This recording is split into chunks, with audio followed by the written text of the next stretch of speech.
In 1691, to Richard Bentley, another leading thinker of his day, Newton argued that this would indeed happen if there were only a finite number of stars. But he reasoned that if, on the other hand, there was an infinite number of stars distributed more or less uniformly over infinite space, this would not happen because there would not be any central point for them to fall to. This argument is an instance of the pitfalls that one can encounter when one talks about infinity.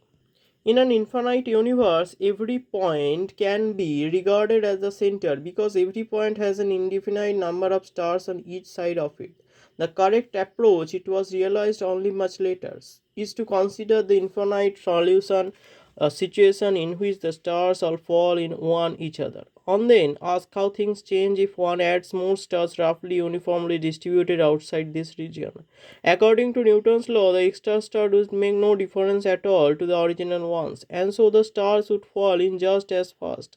We can add as many as we like, but they will still always collapse in on themselves. We now know it is impossible to have an infinite static model of the universe in which gravity is always attractive.